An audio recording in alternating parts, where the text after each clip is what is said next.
Halo,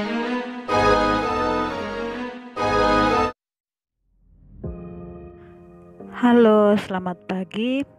Perkenalkan, nama saya Lisdia Pasaribu dengan nomor pokok mahasiswa 2017-84203025. Nah, saya dari jurusan Pendidikan Fisika, Fakultas Keguruan dan Ilmu Pendidikan Universitas Musamus Merauke. Oke, di sini saya akan melanjutkan materi yang sudah saya jelaskan pada video pertama. Nah, di mana topik penjelasan materi dari saya pada pertemuan kita ada 3. Yang pertama, menganalisis persamaan gas ideal, dan yang kedua, konsep hukum Boyle-Gay-Lussac dalam kehidupan kita sehari-hari, dan yang ketiga, sifat-sifat gas ideal. Nah, sekarang saya akan menjelaskan dulu yang pertama, yaitu persamaan gas ideal. Nah, pada video sebelumnya saya sudah membahas bahwa gas ideal berlaku persamaan tekanan kali volume atau V per temperatur T sama dengan konstan.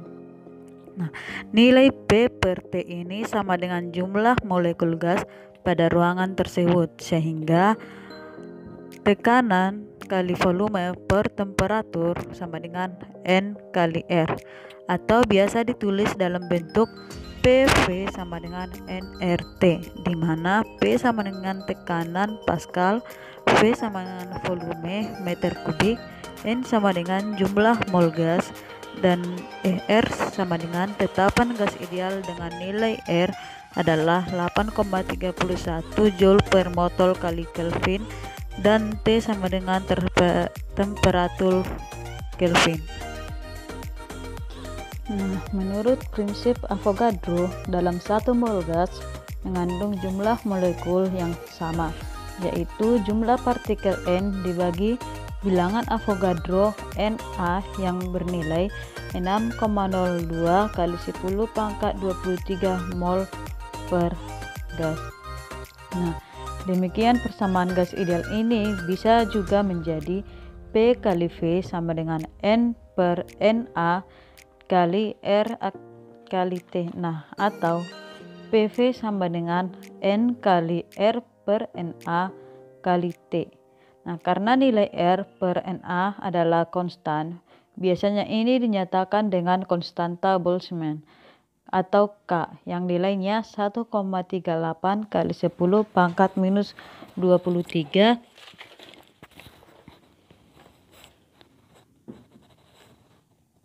Joule per Kelvin, maka persamaan ini menjadi PV sama dengan N kali K kali T. Oke, sekarang mari kita simak percobaan hukum Boyle-Gay-Lussac dalam kehidupan kita sehari-hari, di mana proses terjadinya atau masuknya air ke dalam gelas. Oke, langkah yang pertama yang harus kita lakukan adalah menyiapkan alat dan bahannya, di mana yang pertama 1 buah piring, yang kedua korek api atau gas, yang ketiga 1 buah lilin, dan yang keempat air berwarna, dan yang kelima 1 buah gelas. Nah, sekarang mari kita simak eksperimennya yuk. Nah, langkah yang pertama kita sediakan 1 buah piring yang bersih. Nah, langkah yang kedua, isi piring tersebut dengan air berwarna.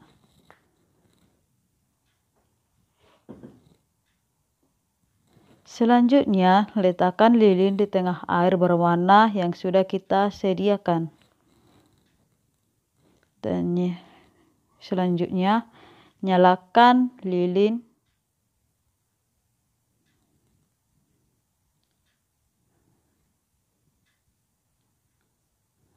Selanjutnya, tutup lilin yang sudah dinyalakan dengan gelas yang bening. Nah, apa yang terjadi setelah lilin kita tutup?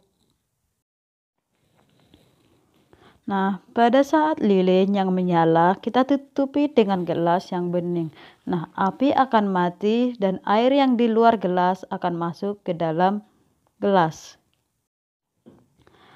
Lalu apa sih yang menyebabkan air bisa masuk ke dalam gelas ketika lilin yang menyala kita tutupi?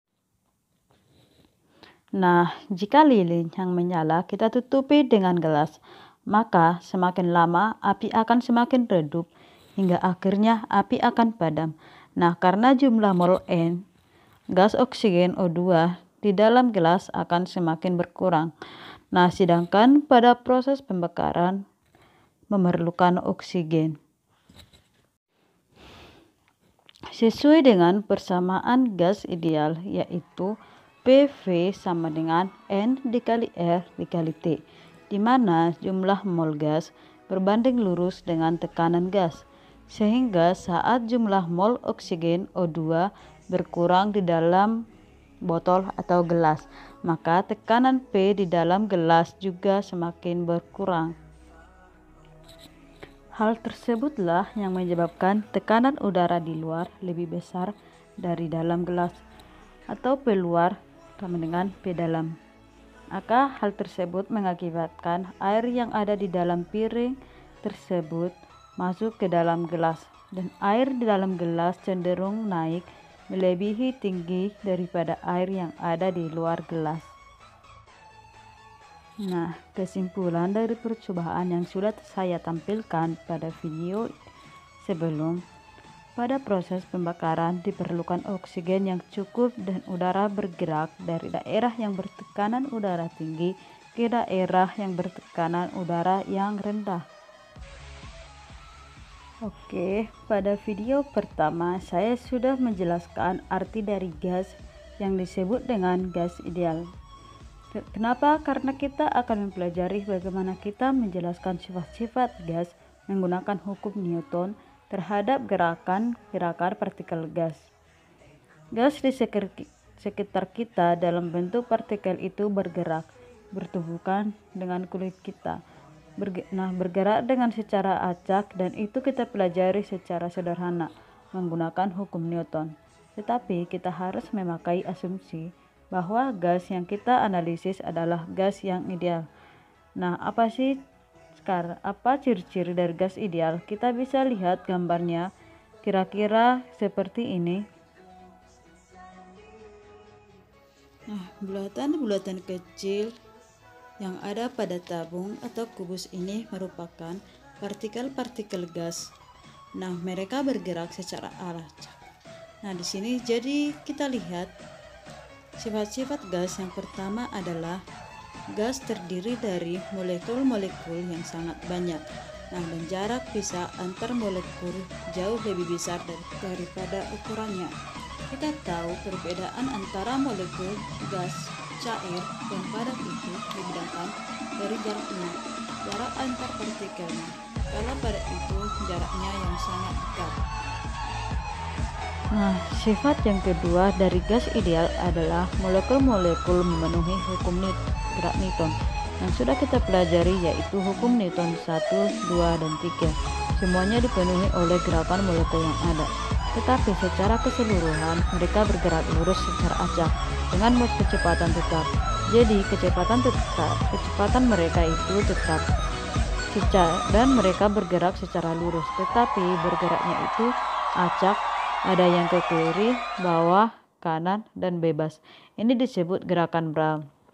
Nah, gerak lurus secara acak ini disebut gerak Brown, di mana gerak Brown adalah gerakan molekul-molekul secara acak, tetapi pada secara keseluruhan mereka bergerak secara lurus. Tetapi ketika mereka bergerak lurus, mereka akan bertemu dengan suatu dinding wadah. Mereka akan bertumbukan dan akan berubah arahnya. Dan inilah yang kita jelaskan pada sifat dan yang ketiga. Pada sifat yang ketiga, di mana mereka mengalami tumbukan lengkung sempurna satu sama lain dengan dinding wadahnya. Ketika partikel ini bertemu dengan partikel lain, mereka akan bertumbukan, dan ketika mereka bertemu dengan dinding wadah, mereka juga bertumbukan. Jenis tumbukannya adalah tumbukan lengkung sempurna. Yang keempat adalah sifatnya, gaya antar molekul dapat diabaikan, kecuali selama satu tumbukan yang berlangsung sangat singkat.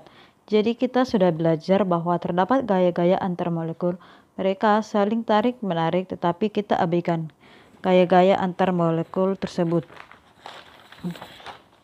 Dan yang kelima adalah gas yang dipertimbangkan adalah suatu zat tunggal, sehingga semua molekul adalah identik. Artinya, kalau kita sedang menarik gas oksigen, berarti semua gas yang ada adalah gas oksigen saja.